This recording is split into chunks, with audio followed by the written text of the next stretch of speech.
Hello, ഇന്ന് നമ്മുടെ കോഴിയുടെ തന്നെ വീഡിയോ ആണ്. സെക്കൻഡ് പാർട്ടാണ്. ഈ ഒരു വീഡിയോ നിങ്ങൾ മുഴുവനായിട്ട് കാണുകയാണെങ്കിൽ ഒരുപാട് ടിപ്സ് നിങ്ങൾക്ക് കിട്ടും. ഇത് കണ്ടല്ലോ, ഇത് നമുക്ക് കോഴികൾക്ക് പ്രോട്ടീൻ അധികം കിട്ടാൻ വേണ്ടിയിട്ട് ഏറ്റവും എളുപ്പത്തിൽ സിമ്പിളായിട്ട് ഉണ്ടാക്കിയ ഒരു തീറ്റക്രമമാണ്. ഇത് നോക്കിയാൽ അറിയാം എന്തോരം ഇതിലെ ലാർവകൾ ഉണ്ടെന്ന്.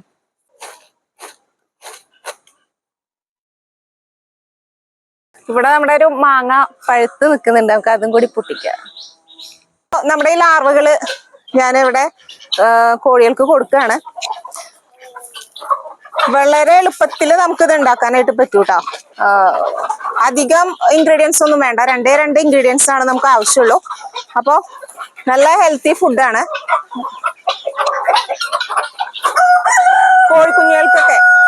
കോഴിക്കുഞ്ഞിനൊക്കെ നല്ലതായിരിക്കും ഈ ഒരു ലാർവ കൊടുക്കുന്നത്.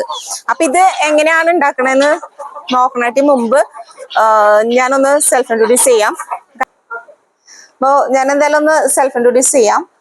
കാരണം എവിടെയാണ് വീട്, ആരാണ്, എന്താണെന്നുള്ളൊക്കെ മെസ്സേജുകൾ വന്നിരുന്നു. അപ്പോൾ ഞാൻ റഹ്മത്താണ്. പാലക്കാട് ജില്ലയിലെ പട്ടാമ്പിക്കടുത്ത് കട്ടൽമാടം എന്നുള്ള സ്ഥലത്താണ് നമ്മളുടെ വീടുള്ളത്. പ്രൊഫഷൻ എന്ന് പറഞ്ഞത് ടീച്ചിങ് ആണ്. അവസാനമായിട്ട് വർക്ക് ചെയ്തത് നമ്മുടെ അബുദാബിയിലായിരുന്നു. അപ്പൊ അതിനുശേഷം കൊറോണ ഇഷ്യൂസ് ഒക്കെ ആയിട്ട് റിലേറ്റഡ് ആയിട്ട് നമ്മൾ നാട്ടിലെത്തി. പിന്നെ ടീച്ചിങ് ഫീൽഡിലേക്ക് ഇറങ്ങിയിട്ടില്ല. നമുക്ക് ഈ ഓർഗാനിക് ആയിട്ടുള്ള ഫീൽഡിലാണ് ഇപ്പോൾ ഉള്ളത്. അതിനോടാണ് നമുക്കൊരു പാഷൻ ഉള്ളത്. കാരണം അതിൽ നിന്ന് കിട്ടുന്ന ഒരു സംതൃപ്തി, മീൻസ് ഈ ഓരോ ചെടികളും ഓരോ പച്ചക്കറികളും അതിൽ നിന്ന് കിട്ടുന്ന ഓരോ ഫലങ്ങൾ ഉണ്ടാവുമ്പോൾ നമുക്ക് കിട്ടുന്ന ആ ഒരു സന്തോഷം നമുക്ക് വേറൊരു ഫീൽഡിൽ നിന്നും എനിക്ക് കിട്ടിയിട്ടില്ല. ടീച്ചിങ് ഒരു എൻ്റെ പാഷൻ തന്നെ ആയിരുന്നു. അതിനേക്കാൾ ഉപരിയായിട്ട് തീരെ സ്ട്രെസ്സും സ്ട്രെയിനൊന്നും ഇല്ലാതെ നമുക്ക് കൊണ്ടു നടക്കാൻ പറ്റിയൊരു ഫീൽഡാണ് ഈ ഒരു മേഖല എന്ന് ഞാൻ മനസ്സിലാക്കി. അപ്പോൾ അതിനുശേഷം ഞാൻ ഈ ഒരു ഫീൽഡിൽ തന്നെയാണുള്ളത്. അപ്പോൾ നമുക്ക് ആദ്യമായിട്ട് ഓർഗാനിക് ഫീൽഡിൽ നിന്ന് ജൈവ കർഷകരുടെ ഒരു അവാർഡ് കിട്ടി. ആ ഒരു അംഗീകാരം തന്നത് നമുക്ക് SD ഫൗണ്ടേഷന്റെ കീഴിലുള്ള, അതായത് എന്നെ സംബന്ധിച്ചിട്ട് ഏറ്റവും വലിയൊരു അംഗീകാരം. നമ്മളുടെ ഫാമിലിയിൽ നിന്ന് കിട്ടുന്ന ആ അംഗീകാരത്തിനോടൊപ്പം തന്നെ പുറത്തുനിന്നായിട്ടുള്ളത് നമുക്ക് കിട്ടിയത് SD ഫൗണ്ടേഷന്റെ അക്ഷയശ്രീ അവാർഡായിരുന്നു. അപ്പൊ അത് ശരിക്കും പറഞ്ഞാല് ഒരുപാട് ഇൻസ്പിറേഷൻ നമുക്ക് ആയിട്ടുണ്ട്. ആ ഒരു ബന്ധവും അതിൽ നിന്നുള്ള ആൾക്കാരുടെ ഇൻസ്പിറേഷനൊക്കെ വളരെ വാല്യൂബിൾ ആണ്. പിന്നെ 2024-25 വർഷങ്ങളിൽ നമുക്ക് നാഗലശ്ശേരി പഞ്ചായത്തിന്റെ തന്നെ മികച്ച ജൈവ കർഷക അവാർഡും നമ്മൾ തേടിയെത്തിയതും ഒരു അംഗീകാരം തന്നെ ആയിരുന്നു. അപ്പൊ ഇങ്ങനെയുള്ള സപ്പോർട്ടുകളൊക്കെ തീർച്ചയായിട്ടും നമുക്ക് വീണ്ടും ചെയ്യാനുള്ള ഒരു ഇൻസ്പിറേഷൻ ആണ്.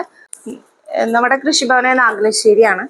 അപ്പോൾ കൃഷിഭവനത്തെ സ്റ്റാഫുകളും കൃഷി ഓഫീസറും ഒക്കെ വളരെ കോപ്പറേറ്റീവ് ആണ്. Especially Zeenath madam, Bindu madam, അതുപോലെ തന്നെ ദർശന മാഡം ഒക്കെ റീച്ചബിൾ ആണ്, അപ്രോച്ചബിൾ ആണ്. അപ്പോൾ നമുക്ക് വേണ്ട എല്ലാ ഹെൽപ്പും അതുപോലെ തന്നെ സജഷൻസ് ഒക്കെ നമുക്ക് അവരിൽ നിന്ന് കിട്ടലുണ്ട്. നമുക്ക് ഈ കൃഷിയുമായിട്ട് ബന്ധപ്പെട്ട എല്ലാ ട്രെയിനിങ്ങും ഞാൻ അറ്റൻഡ് ചെയ്യുന്നത് KVK പാലക്കാടാണ്. അപ്പോൾ KVK പാലക്കാടിന്റെ എല്ലാ സ്റ്റാഫും നമുക്ക് ഫുൾ സപ്പോർട്ടാണ്.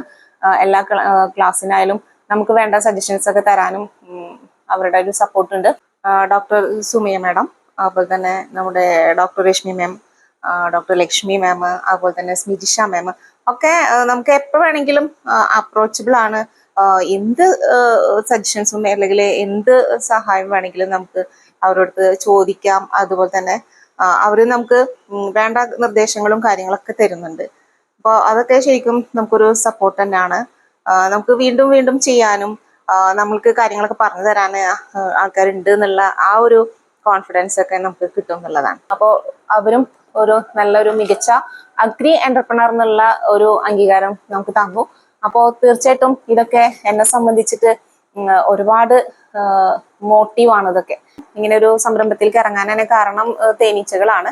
അപ്പൊ അതിൽ നിന്നുള്ള വാല്യൂ അഡീഷൻസ് അതിന്റെ വാക്സ് വെച്ചിട്ടൊക്കെ തേന് വെച്ചിട്ടും ഒക്കെ അതിന്റെ വാല്യൂ അഡീഷൻസ് ചെയ്ത് ഇപ്പൊ ഒരു ഏകദേശം 50ഓളം പ്രൊഡക്റ്റുകൾ നമുക്കുണ്ട്. പിന്നെ കൺമഷി, അതുപോലെ തന്നെ ലിബാം, വിവിധ തരത്തിലുള്ള സോപ്പുകള്, സ്കിൻ കെയറുകള്, അതുപോലെ തന്നെ സോറിയാസിസ് പോലെയുള്ള അസുഖങ്ങൾക്കൊക്കെ ഏറ്റവും ബെറ്റർ ആണല്ലോ നമ്മുടെ ദന്തപാല സ്കിൻ കെയർ എന്ന് പറയുന്നത്. അപ്പൊ അതും നമ്മളിവിടെ പ്രിപ്പയർ ചെയ്തിട്ടുണ്ട്. പിന്നെ അതുപോലെ തന്നെ അതായത് കസ്റ്റമേഴ്സിന്റെ റിക്വയർമെന്റ്സിനനുസരിച്ചിട്ടാണ് നമ്മളത് കസ്റ്റമൈസ് ചെയ്ത് കൊടുക്കുന്നത്. അവരുടെ പ്രോബ്ലംസ് അവർ നമ്മളോട് പറയും. അപ്പൊ അതിനനുസരിച്ചിട്ടുള്ള കാര്യങ്ങളാണ് നമ്മളോട് ചെയ്ത് കൊടുക്കുന്നത്. വിവിധതരം സോപ്പുകൾ, അതുപോലെ തന്നെ ഒരു അംല നട്ട്സ്, വിവിധതരം നട്ട്സുകളും നെല്ലിക്കൊക്കെ വെച്ചിട്ട് നമ്മളോട് ഒരു നെല്ലിക്ക രസായനം ചെയ്തിട്ടുണ്ട്. ഇത് നമ്മളെ ഇവിടെ തന്നെ എടുക്കുന്ന തേനാണ്.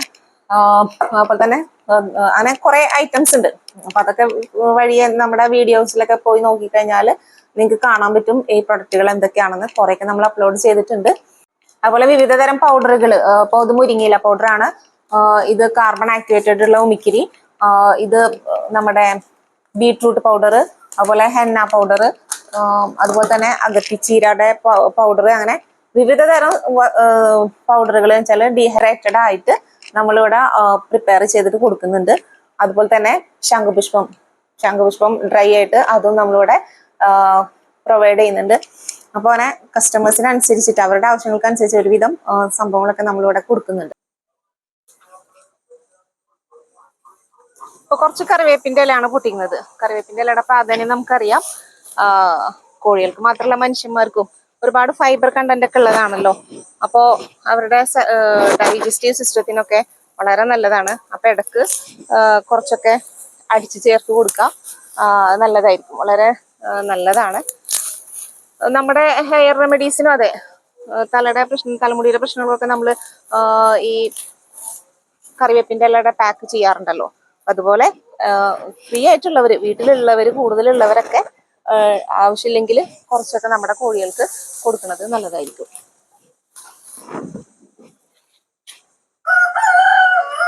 പിന്നെ ഏറ്റവും അത്യാവശ്യമുള്ള വേറെ ഒന്നാണ്, നമുക്ക് ഏറ്റവും ചീപ്പായിട്ട് കിട്ടുന്ന ഒന്നാണ് പപ്പായയുടെ ഇല.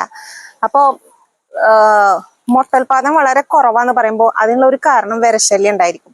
വിരയുടെ ശല്യം ഉണ്ടെങ്കിൽ നമുക്ക് മുട്ടൽപാദനം കുറയും. അപ്പൊ അതില്ലാണ്ടാക്കണമെന്നുണ്ടെങ്കിൽ പപ്പായയുടെ ഇല വെട്ടിയിട്ട് കൊടുക്കാം. പപ്പായയുടെ ഇല നന്നായി വെട്ടിയിട്ട് കൊടുക്കുക. അതല്ലെങ്കിൽ നമുക്ക് പച്ച പപ്പായ തന്നെ അരച്ച് ചേർത്തോ വേവിച്ച് ചേർത്തോ അവരെ ഫുഡിൽ ഉൾപ്പെടുത്തണം കേട്ടോ. അപ്പൊ നമുക്കുള്ള പോലെ തന്നെ ഈ കോഴികൾക്ക് അസുഖങ്ങൾ വരാതിരിക്കാൻ നമ്മൾ എന്ത് ചെയ്യണം, ഇങ്ങനെ ആടലോടകത്തിന്റെ ഇലയൊക്കെ ഉണ്ടെങ്കിൽ അതും അവർക്ക് ഇട്ട് കൊടുക്കുന്നത് അസുഖങ്ങൾ ഇല്ലാണ്ടിരിക്കാനും അതേപോലെ തന്നെ പ്രോട്ടീൻസ് കിട്ടാനൊക്കെ ഏറ്റവും നല്ലതാണ് കേട്ടോ. ഞാൻ അത് അരച്ചു കൊടുക്കണമൊന്നുമില്ല, ഇപ്പൊ ഞാൻ ജസ്റ്റ് ഇങ്ങനെ ഇട്ട് കൊടുക്കുന്നേ ഉള്ളൂ. അവർ വേണ്ടിയത് കഴിച്ചോളും. ഇപ്പൊ തുടക്കത്തിൽ ചിലപ്പോൾ കഴിച്ചില്ലെങ്കിലും കുറച്ച് കഴിഞ്ഞ് വന്ന് നോക്കിയാൽ നമ്മളൊന്നും ഉണ്ടാവില്ല കേട്ടോ, എല്ലാം കാലിയായിട്ടുണ്ടാവും.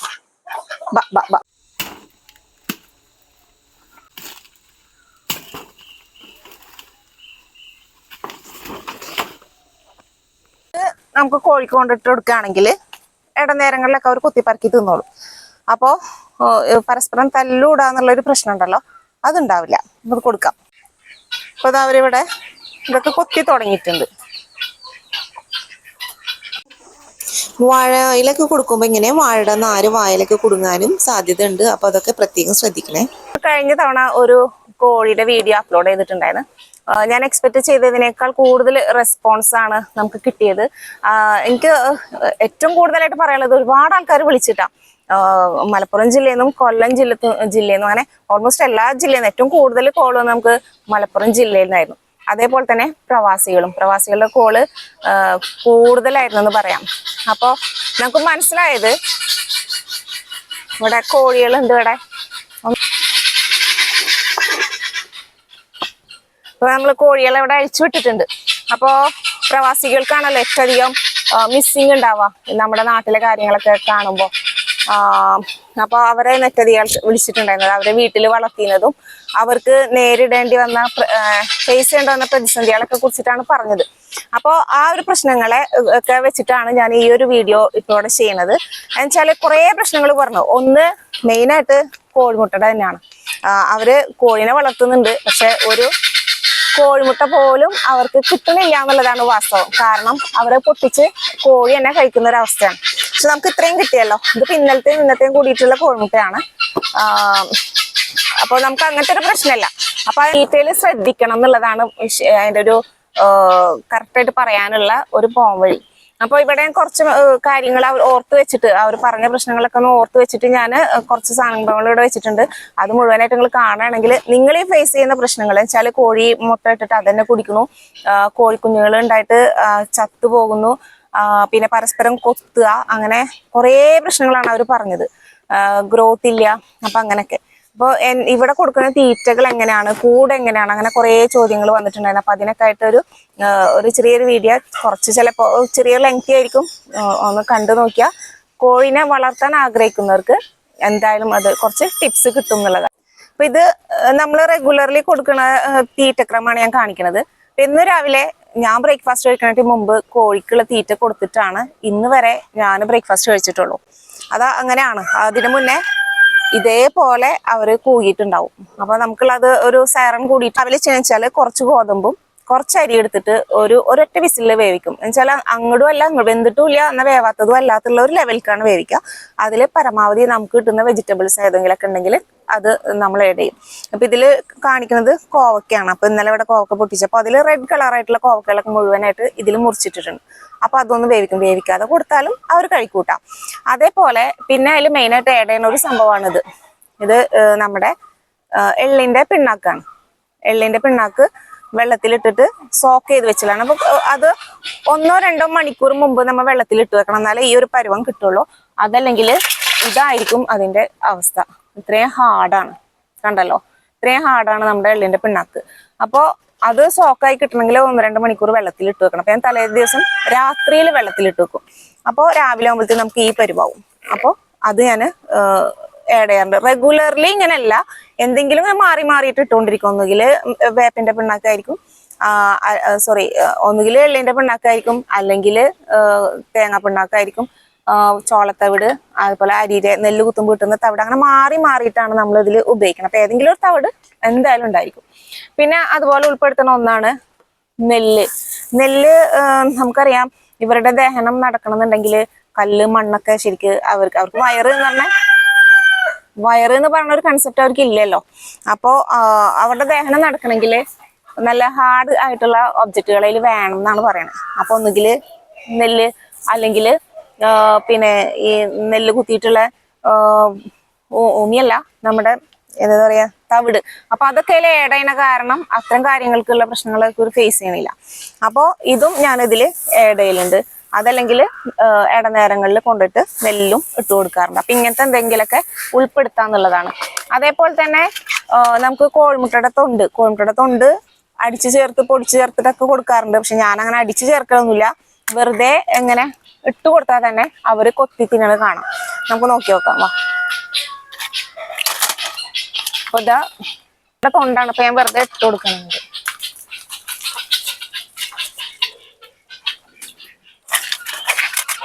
അപ്പൊ ഇത്തരം ഇങ്ങനത്തെ കാര്യങ്ങളൊക്കെ നമ്മൾ എന്തായാലും ഉൾപ്പെടുത്തണം കേട്ടോ. അപ്പൊ നെല്ലിന്റെ കാര്യം പറഞ്ഞു. അതേപോലെ തന്നെ എള്ളിന്റെ പിണ്ണാക്ക്, എള്ളിന്റെ എന്താ പറയാ, യൂസ് ഭയങ്കരാണല്ലോ. അപ്പൊ മനുഷ്യൻക്കായാലും ശരി, എള്ള് എന്ന് പറഞ്ഞാല് അത് കാൽസ്യം കണ്ടന്റ് ഏറ്റവും കൂടുതലുള്ളതാണ് നമ്മുടെ എള്ള്. അപ്പൊ മുമ്പത്തെ വീഡിയോസിലൊക്കെ ഞാൻ പറഞ്ഞിട്ടുണ്ടായിരുന്നു. നല്ല സൗണ്ട്. നമുക്ക് കാൽസ്യത്തിന്റെ ഷോർട്ടേജ് ഉണ്ടാകുമ്പോൾ മുടി കൊഴിച്ചിലൊക്കെ ഉണ്ടാവും, അതുപോലെ തന്നെ വേദനകളൊക്കെ ഉണ്ടാവും. അപ്പൊ ആ സമയങ്ങളിലൊക്കെ അത്തരം പ്രശ്നങ്ങളൊക്കെ സോൾവ് ആവാന് വെറുതെ എള്ള് വറുത്തിട്ട് കഴിക്കോ, എള്ളുണ്ടാക്കി കഴിക്കാനൊക്കെ നമ്മൾ ആദ്യം പറഞ്ഞിരുന്നു. അപ്പൊ അതുപോലെ തന്നെ കാൽസ്യം കണ്ടന്റ് കൂടുതലുള്ളതുകൊണ്ട് നമുക്ക് മുട്ടയും നന്നായിട്ട് കിട്ടുന്നുണ്ട്. പിന്നെയുള്ള ഒരു പ്രശ്നം, പിന്നെ നമ്മൾ ആഡ് ചെയ്യുന്ന ഒന്നാണിത്, കാൽസിഫോസ്. കാൽസിഫോസ് എന്ന് പറഞ്ഞാൽ കാൽസ്യം പൗഡറാണ്. ഇത് നമ്മുടെ ഈ കൊടുക്കുന്ന തീറ്റയിൽ കുറച്ചെങ്കിലും ഉൾപ്പെടുത്തത്. ഇപ്പോ 1 കിലോന്റെ പാക്കറ്റാണ്, അതിനാകെ വരുന്നത് 150 രൂപയാണ് വരുന്നുള്ളൂ. നമുക്ക് ഡെയിലി ഒന്നും കൊടുക്കണ്ട, വൺസ് ഇൻ എ വീക്ക് ഒക്കെയാണ് ഞാൻ കുറേശ്ശെ ഇട്ട് കൊടുക്കുക. ഇത്രയൊക്കെ മതിയാവും അവരുടെ തീറ്റയിൽ നമുക്ക് മിക്സ് ചെയ്ത് കൊടുക്കാൻ. ആഴ്ചയിൽ 1-2 തവണ നമുക്ക് മിക്സ് ആക്കി കൊടുക്കാം. അപ്പോഴും ഈ പറഞ്ഞ മുട്ട ഇടാത്ത പ്രശ്നം, മുട്ട ഇട്ടാൽ തന്നെ അവരെന്നെ കൊത്തി കുടിക്കുകയാണെങ്കിൽ അങ്ങനത്തെ പ്രശ്നം നമുക്ക് ഇല്ലാണ്ടാക്കാനായിട്ട് പറ്റും. അപ്പോൾ ഒരു മെത്തേഡും കൂടി ആയല്ലോ. പിന്നെ നമ്മളടുത്ത് പറഞ്ഞത് എന്ന് വെച്ചാല്, കുറെ എണ്ണത്തിന് കോഴി വസന്ത, ഇവിടെ ബോറിക് ആസിഡ് ആണ് വാങ്ങി വെച്ചിട്ടുള്ളത്. എല്ലാ മെഡിക്കൽ ഷോപ്പിലും കിട്ടും. അത് വെറ്റിനറി തന്നെ ആവണമെന്നില്ല, മിക്ക മെഡിക്കൽ ഷോപ്പിലും ബോറിക് ആസിഡ് ഉണ്ടായിരിക്കും. അപ്പൊ ഇത് വെളിച്ചെണ്ണയിൽ ചാലിച്ചിട്ട് അവർക്ക് ഈ കോഴി വസന്തുള്ള ഭാഗത്തൊക്കെ ഒന്ന് ടച്ച് ചെയ്ത് കൊടുത്താൽ തന്നെ ഇല്ലാതാവുന്നുള്ളതാണ്. നമുക്ക് ഇതുവരെ ഇത് ഉപയോഗിക്കേണ്ടി വന്നിട്ടില്ല. ഇപ്പൊ 4-5 വർഷമായി ഇവിടെ കോഴി അന്ന് വാങ്ങി വെച്ചതാണ്, ബിഗിനിങ്ങിൽ ഞാൻ വാങ്ങി വെച്ചതാണ്. ഇതുവരെ നമുക്ക് അതിന്റെ ആവശ്യം വന്നിട്ടില്ല. അപ്പോൾ നമ്മൾ ആര്യവേപ്പ് കൊടുക്കലുണ്ട്, വെറുതെ അരച്ച് ചേർക്കലുണ്ട്, അരക്കാതെയും വെറുതെ ഇട്ട് കൊടുത്താലും അവർ കഴിച്ചോളും. പിന്നെ അതും എടുത്തോളൂ. ഇപ്പൊ നമ്മള് നേരത്തെ കറിവേപ്പിന്റെ ഇല പൊട്ടിച്ചിട്ടുണ്ടായിരുന്നു. ആ കറിവേപ്പിന്റെ ഇല അടിച്ചതാണിത്. കറിവേപ്പിന്റെ ഇലയും നമുക്കും കോഴിക്കും നമ്മളെ പോലെ തന്നെയാണ് കോഴികളും. അവർക്കും ഇതേപോലെ പറയാൻ അറിയില്ല എന്നേ ഉള്ളൂ. അവർക്ക് അസുഖങ്ങൾ വരും, അവർക്ക് വിശപ്പുണ്ട്, എല്ലാതും ഉണ്ടല്ലോ. അപ്പൊ നമ്മളുടെ ഹെൽത്തിനും സൂക്ഷിക്കണ പോലെ തന്നെ നമ്മൾ ശരിക്കും കോഴീനെയും കൂടിയിട്ട് കെയർ ചെയ്തെങ്കിൽ മാത്രമാണ് നമുക്ക് അവിടെ നിന്ന് ഇങ്ങോട്ടും തിരിച്ച് എന്തെങ്കിലും എക്സ്പെക്ട് ചെയ്യാൻ പറ്റുള്ളൂ. അതല്ലെങ്കിൽ തീർച്ചയായിട്ടും അത് ഫെയിലിയർ തന്നെ ആയിരിക്കും. അപ്പൊ വന്ന കോളുകളൊക്കെ അങ്ങനെ ആയിരുന്നു. അപ്പൊ അതുകൊണ്ടാണ് റിപ്പീറ്റ് ചെയ്ത് പറയണത്. കാരണം കോഴി മുട്ടയിടണില്ല, പെട്ടെന്ന് ചത്തുപോണു, അങ്ങനെ ഇഷ്ടം പോലെ കാരണങ്ങള്. അപ്പോൾ ഈ പറഞ്ഞ കറിവേപ്പിന്റെ ഇല അടിച്ചതും ഞാൻ അതിൽ ചേർക്കുന്നുണ്ട്. നമ്മുടെ കോഴിക്ക് അങ്ങനെ അടിച്ചു ചേർക്കണമെന്നൊന്നുമില്ല, വെറുതെ ഇട്ട് കൊടുത്താൽ തന്നെ അവരത് മുഴുവൻ കൊത്തിട്ട് കഴിച്ചോളും. അപ്പോൾ ഇത്രയും സാധനങ്ങളൊക്കെ മിക്സ് ആക്കിയിട്ട് നമ്മൾ എന്ത് ചെയ്യും, ഇപ്പൊ കൊടുക്കാണ്. ഇതിപ്പോ നിങ്ങൾക്ക് നന്നായിട്ടൊന്ന് കാണാൻ വേണ്ടിയിട്ട് ഒരു ചെറിയ പാത്രത്തിലാക്കിയതാണ്. ഈ ഒരു തീറ്റ ഒന്നും നമുക്ക് അവർക്ക്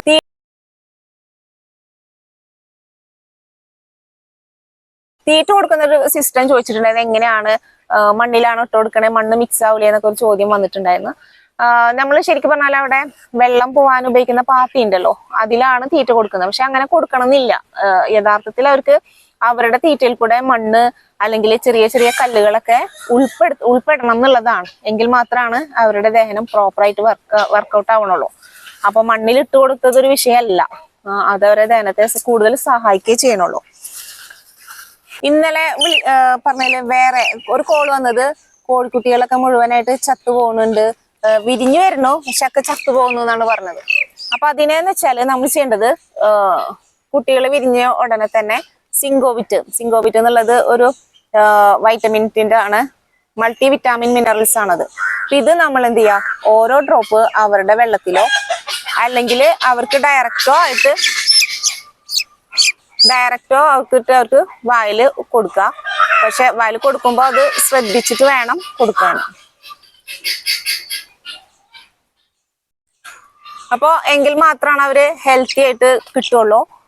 ഒന്നുകിൽ വെള്ളത്തിൽ ഉറ്റിച്ചു കൊടുക്കാം, അതല്ലെങ്കിൽ വെള്ളത്തിലാകുമ്പോൾ ഒരു 3-4 ഡ്രോപ്പ് അവർക്ക് കുടിക്കാനുള്ള വെള്ളത്തിൽ അന്നത്തെ വെള്ളത്തിൽ ഉറ്റിച്ചു കൊടുക്കാം, അതല്ലെങ്കിൽ ഡയറക്റ്റ് വായിൽ ഒഴിച്ചു കൊടുക്കാം. അപ്പൊ അങ്ങനെയാണെങ്കിൽ ഒരുവിധ അസുഖങ്ങൾ കുറച്ച് അവരൊക്കെ ഹെൽത്തി ആയിട്ട് വരും. പിന്നെ ഇത് മാത്രം പോരാ, സ്റ്റാർട്ടർ മാത്രം കൊടുത്താൽ പോരെ എന്നൊക്കെ ചോദിച്ചിട്ടുണ്ടായിരുന്നു. സ്റ്റാർട്ടർ മാത്രം കൊടുത്താൽ അവര് ഹെൽത്തി ആവില്ല. അതിന് വേറൊരു ട്രിക്കും കൂടെ ഉണ്ട്, അത് കാണിക്കാം.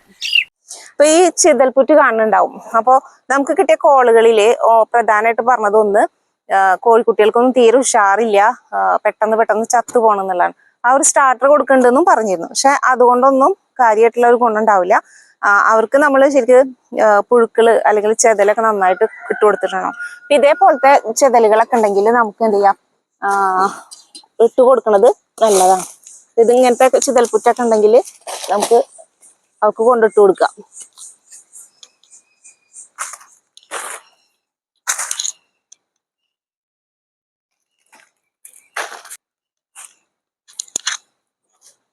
ഇത് മതി.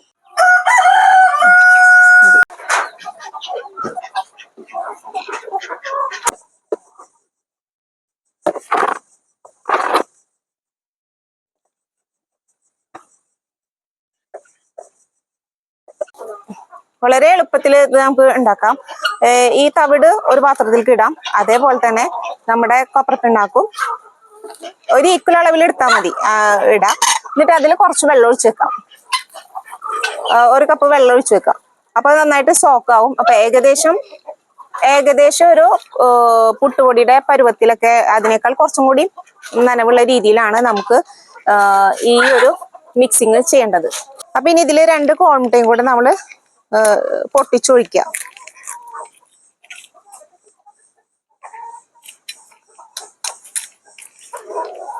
എന്നുവെച്ചാല് BSF ലാർവകളെ അട്രാക്ട് ചെയ്യാൻ വേണ്ടിയിട്ടാണ് ഇപ്പോൾ നമ്മളിത് ചെയ്തിട്ടുള്ളത്. പിന്നെ ഇതിന് ഏറ്റവും വൃത്തിയുള്ള സ്ഥലത്തല്ല, ഏറ്റവും വൃത്തിയില്ലാത്ത സ്ഥലത്താണ് വെക്കേണ്ടത്. ഇവിടെയൊക്കെ വെച്ചാൽ പെട്ടെന്ന് BSF ലാർവകളെ അട്രാക്ട് ചെയ്യുകയും ചെയ്യും, അവർ വരികയും ചെയ്യും. അപ്പൊ ഇങ്ങനെ ഇടാം. ഇനി ഇതിൽ വേണ്ടിട്ട് പൊട്ടിച്ച് ഇട്ടതില് നമ്മളിങ്ങനെ ചകിരിയുടേതോ അല്ലെങ്കിൽ ഇപ്പോൾ വൈക്കൊണ്ട 2-3 കഷ്ണങ്ങൾ ഇങ്ങനെ വെറുതെ വെച്ചിട്ടുള്ളതാണ്. അതെന്തിനാന്ന് വെച്ചാല് ബ്ലാക്ക് സോൾജർ ഫ്ലൈസിന് വന്നിട്ട് എഗ് ലേ ചെയ്യുക, എഗ് ഇടാൻ വേണ്ടിയിട്ടാണ് ഇങ്ങനെ ഇട്ടിട്ടുള്ളത്. ഇത് ഒരാഴ്ച ഇങ്ങനെ വെച്ച് കഴിഞ്ഞാൽ ഒരുപാട് പുഴുക്കൾ ഉണ്ടാവും. ഞാനിതിവിടെ ഈ ഒരു കൂട്ടിലാണ് വെക്കുന്നത്. ഇതിപ്പോ ഇവിടെ ആരും ആ കൂട്ടിൽ ഇപ്പൊ ആളില്ല, കോഴികളൊന്നുമില്ല. അപ്പൊ ഞാൻ അതിൽ വെച്ചിട്ടുണ്ട്. അപ്പോൾ ഒരാഴ്ച കഴിയുമ്പോഴത്തേനും പിന്നെ നിറയെ BSF ലാർവകൾ ആയിട്ടുണ്ടാവും. ഇപ്പൊ ഈ കണ്ട പോലെ BSF ലാർവകൾ ആകും.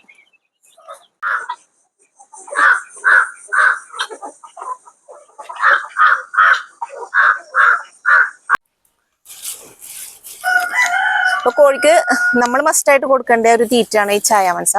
റെഗുലർ ആയിട്ട് കിട്ടിയാൽ അത്രക്കും നല്ലത്. റെഗുലർ ആയിട്ട് നമുക്ക് മുട്ട കിട്ടിക്കൊണ്ടിരിക്കും. ചായാമൻസ നമ്മൾ വീട്ടിൽ മസ്റ്റായിട്ട് വെച്ച് പിടിപ്പിച്ചിട്ടുണ്ടാവണം കോഴീനെ വളർത്തുന്നവര്. അപ്പൊ അങ്ങനെയാണെങ്കിൽ ഇങ്ങനത്തെ പ്രശ്നങ്ങൾ നമുക്ക് ഒഴിവാക്കാൻ പറ്റും. അപ്പൊ നമുക്ക് ഇത് എല്ലാ ആഴ്ചയിലും ഇതുമെന്ന് കൊമ്പെടുക്കാനായിട്ട് പറ്റുന്നുണ്ട്. ഇത് ചായാമൻസയാണ്, ഞാൻ ഇവിടെയൊക്കെ വെച്ച് പിടിപ്പിച്ചിട്ടുണ്ട്.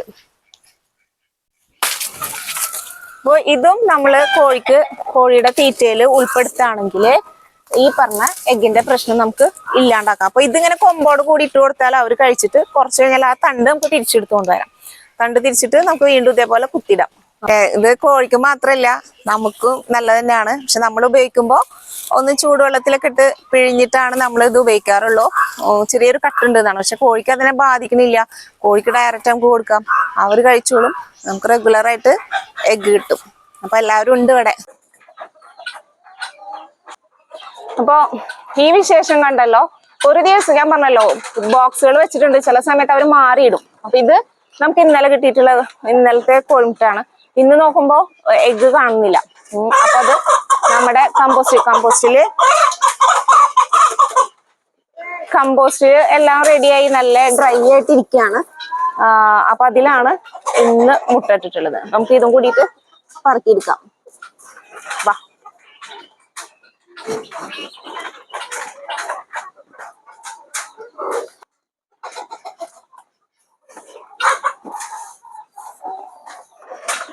അപ്പൊ അവർക്ക് സ്ഥിരമായിട്ട് സ്ഥലമൊന്നുമില്ല. ഇവിടെ അവിടെ ഒക്കെ അവര് മുട്ടട്ടോണ്ടിരിക്കും.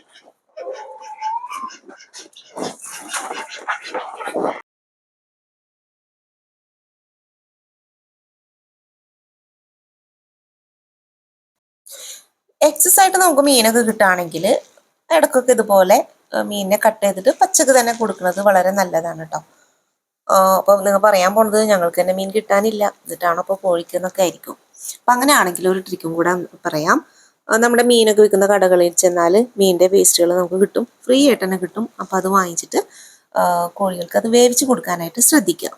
അപ്പോൾ ഇത് ലാഭകരമാണോ എന്നുള്ള ചോദ്യം ചോദിച്ചത്. സത്യം പറഞ്ഞാല് ലാഭോ നഷ്ടമോ എന്നുള്ള ആ ഒരു കൺസെപ്റ്റിലല്ല നമ്മളിത് ചെയ്യുന്നത്. നമ്മൾ കോഴിനെ വളർത്തിയപ്പോൾ നായകളുടെ ശല്യം നന്നായിട്ടുണ്ടായിരുന്നു. അപ്പൊ അതിന്റെ പ്രൊട്ടക്ഷനാണ് നമ്മൾ ഇത്രയും ഏരിയ ചെയ്തത്. പിന്നെ നമ്മൾ ഇൻക്യുബേറ്ററും അതുപോലെ തന്നെ കൂടുതൽ എഗ്ഗ് ഒക്കെ ഉണ്ടാകുമ്പോൾ കുറെ വിരിപ്പിച്ച് അങ്ങനെ ഇത്രയും സ്ട്രെങ്ത് ആയി എന്നുള്ളതാണ്. ലാഭം നോക്കുകയാണെങ്കിൽ ശരിക്കും പറഞ്ഞാല് നമ്മൾ ഇങ്ങനത്തെ കൺസെപ്റ്റ് നിൽക്കില്ല.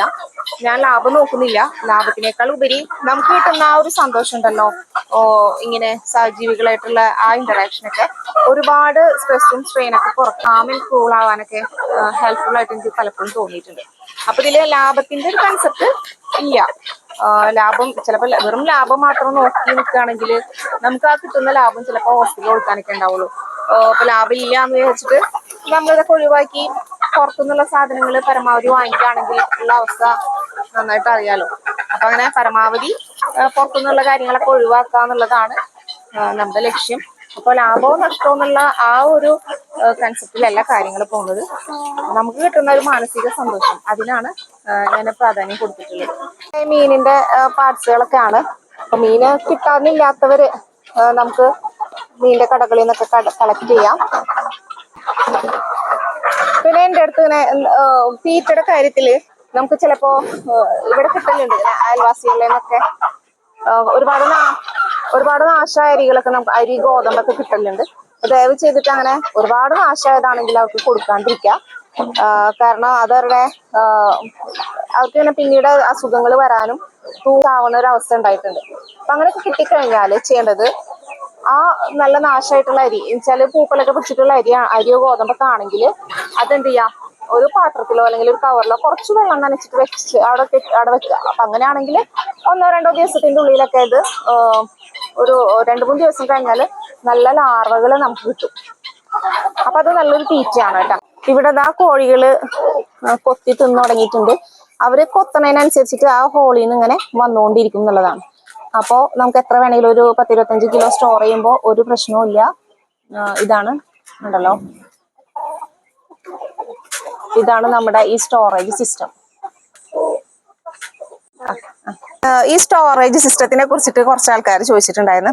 കാരണം അങ്ങനെ വീട് വിട്ട് നിൽക്കുമ്പോൾ ബുദ്ധിമുട്ടാണല്ലോ. ഞാൻ ജസ്റ്റ് ഒന്ന് ട്രൈ ചെയ്തതാണ് ഇങ്ങനെ ഒരു മെത്തേഡ്.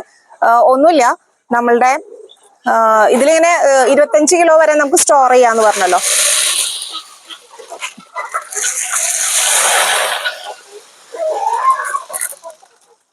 അപ്പൊ ഇതില് ഏറ്റവും അത്യാവശ്യമുള്ളത് ഒന്ന് ഇങ്ങനത്തെ 20 ലിറ്ററിന്റെ ഒരു വാട്ടറിന്റെ ബോട്ടിലാണ് നമുക്ക് ആവശ്യമുള്ളത്. ഇത് ചെയ്തത് എന്താന്ന് വെച്ചാല് ഇതിന്റെ ഈ ബാക്ക് സൈഡ് ഇത്രയും ഭാഗം നമ്മളിങ്ങനെ കട്ട് ചെയ്തു. എന്നിട്ട് ഒരു 3 ഇഞ്ചിന്റെ PVC പൈപ്പില് ജസ്റ്റ് ഇങ്ങനെ വെച്ചു കൊടുക്കുക ചെയ്തിട്ടുള്ളത്. അപ്പോ ഈ PVC നിറഞ്ഞതിന്റെ ശേഷമാവുമല്ലോ ഈ ബോട്ടിൽ നിറയാം. ഞാനിത് നോക്കി നോക്കുമ്പോൾ കറക്റ്റ് 25 കിലോ ആണ് ഇതിൽ കൊണ്ടത്. കാരണം നമ്മൾ ഇതുപോലെ ഒരാഴ്ച 2 ആഴ്ചക്കൊക്കെ മാറി നിൽക്കുമ്പോൾ ഈ ഇങ്ങനെ 1-2 എണ്ണം സെറ്റ് ചെയ്യും. എന്നിട്ട് അതിലാണ് നമ്മൾ ഡ്രൈ ആയിട്ടുള്ള തീറ്റകള്, ഗോതമ്പ്, നെല്ല്, ഫിനിഷർ, അതുപോലെ ലെയർ, അങ്ങനെ മിക്സ് ആയിട്ട് കുറെ ഡ്രൈ ഐറ്റംസ് നമ്മൾ ഇതിലിടുക ചെയ്യാം. ഇതിലിടുമ്പോൾ ഇവിടെ PVCക്ക് ഞാൻ ഇവിടെ ഒരു ജസ്റ്റ് ഒരു ഹോൾ ഉണ്ടാക്കി വെച്ചിട്ടുണ്ട്. ഇതുപോലെ ഒരു റാ ഷേപ്പിലാണ് ഞാൻ ചെയ്തിട്ടുള്ളത്. അപ്പോ അതിലിട്ട് കൊടുക്കുമ്പോൾ അവര് താഴെ കൊത്തണതിനനുസരിച്ചിട്ട് അതിലേക്ക് ഇങ്ങനെ ഇറങ്ങി വന്നുകൊണ്ടിരിക്കും. അപ്പൊ ചെറിയ കുട്ടികൾക്കൊക്കെ ആണെങ്കിൽ നമുക്ക് ഇങ്ങനെ ഇതാണ് ഇപ്പൊ അതിന്റെ സിസ്റ്റം വെച്ചിട്ടുള്ളത്. ഇതില് നടക്കുക. അപ്പൊ ഈ ഒരു ഹോളിൽ കൂടെ ഇങ്ങനെ കൊത്തണതിനനുസരിച്ചിട്ട് വരും. അപ്പോ ഇതാണ് നമ്മുടെ സ്റ്റോറേജ് സിസ്റ്റം. അപ്പൊ കൂടുതൽ കോഴി ഉണ്ടെങ്കിൽ 2-3 ഒക്കെ അങ്ങനെ സെറ്റ് ചെയ്ത് കൊടുത്താൽ 2-3 തരം തീറ്റകളൊക്കെ നമുക്ക് ഇതിൽ സ്റ്റോർ ചെയ്ത് വെക്കാം. അസോളനെ കുറിച്ച് കഴിഞ്ഞ തവണ പറഞ്ഞപ്പോൾ അസോള വളർത്താൻ ഒരുപാട് സ്ഥലം വേണോ, അവരൊക്കെ വളർത്താൻ വലിയ ടബില് നമുക്ക് ചെയ്യാവുന്നതേ ഉള്ളൂ. ഇതില് നമുക്ക് കൊതുകിന്റെ ശല്യം ഉണ്ടാവില്ല. ഒപ്പം തന്നെ നമുക്കിങ്ങനെ ഓരോ ആഴ്ചയിലും ആവശ്യത്തിന് ചാണകമോ സ്ലറിയോ എന്തെങ്കിലുമൊക്കെ ഇട്ട് കൊടുക്കുകയാണെങ്കിൽ അത്യാവശ്യം നമുക്ക് ഉണ്ടാകും. അപ്പൊ നമുക്ക് എന്ത് ചെയ്യാൻ പറ്റും, കോഴിക്ക് നല്ല തീറ്റയായിട്ട് എടുത്ത് കൊടുക്കാം. ഇപ്പൊ ഇതിപ്പോ ഈ ഒരു ടബിൽ ഇങ്ങനെ ഇട്ട് കൊടുക്കുന്നുണ്ട്. അപ്പൊ ഇത് ഇനിയിപ്പോ ഒരു അടുത്ത ആഴ്ച ആകുമ്പോഴത്തേനും ഇത് നിറഞ്ഞു കവിഞ്ഞിട്ടുണ്ടാവും. അപ്പോൾ അതവിടെ കിടന്ന് വളർന്നോളും. അപ്പോൾ ഇതില് കൂത്താടി പോലത്തെ പ്രശ്നങ്ങളൊന്നും ഉണ്ടാവില്ല. നമുക്കിതില് നല്ല പൂക്കൾ കാണുമ്പോൾ, അല്ലെങ്കിൽ പൂക്കളും ഉണ്ടാവും, ഒപ്പം തന്നെ നമുക്ക് എന്ത് ചെയ്യാൻ പറ്റും, ഇങ്ങനെ കോഴിക്കുള്ള തീറ്റാക്കി മാറ്റാനും പറ്റും. അപ്പൊ അതൊക്കെ മൾട്ടി പർപ്പസ് ആണ്. ഒന്നും കൂടെ ചെയ്യുമ്പോൾ നമുക്കുണ്ടാകുന്ന ലാഭങ്ങളാണ് ഇതൊക്കെ. അപ്പൊ ഇത് നമ്മുടെ തോട്ടിലൊക്കെ പണ്ട് കാലത്ത് ഒരുപാടുണ്ടായിരുന്ന ചണ്ടി എന്ന് പറയും ഞങ്ങളൊക്കെ. ഇതുപോലും നമ്മുടെ കോഴിയും താറാവും തിന്നു തീർക്കും. ഇതിപ്പോ ഒന്ന് നിറഞ്ഞു കവിഞ്ഞ് നിൽക്കുകയാണ്, കണ്ടോ. പിന്നെ ഇത് നമുക്കത് കുറച്ചെടുത്തിട്ട് കോഴിക്ക് ഇട്ട് കൊടുത്താൽ കാണാം. അവിടെ വെള്ളത്തിൽ കൊണ്ടിട്ട് കൊടുത്തു കഴിഞ്ഞാല് കുറച്ച് കഴിഞ്ഞ് നമുക്ക് ചെന്ന് നോക്കുമ്പോൾ ഇതിലൊന്നും സാധനം ഉണ്ടാവില്ല, മുഴുവൻ തീർത്തിട്ടുണ്ടാവും.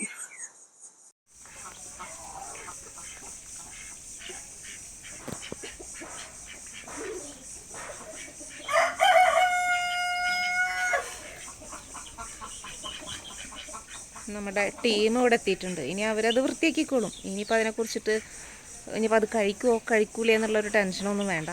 അത് ഉഷാറായിട്ട് അവർ കഴിച്ചോളും. കുറച്ച് ടൈം എടുത്താലും ഏതൊരു കോഴിക്കും ഏതൊരു ഇലയും കുറച്ച് ടൈം എടുത്ത് കഴിഞ്ഞിട്ട് തന്നെ അവരത് മുഴുവനായിട്ട് തീർത്തിട്ടുണ്ടാവും.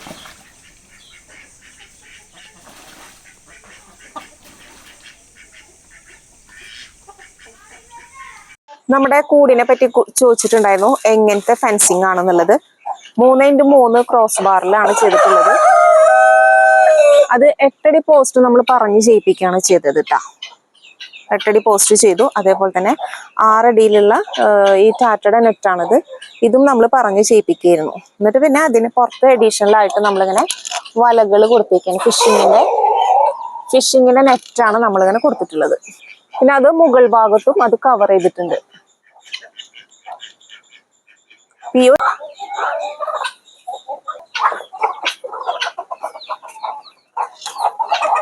നമ്മൾ വെച്ചു കൊടുത്ത വാഴ ഇതാണ് ഇപ്പൊ അവസ്ഥ.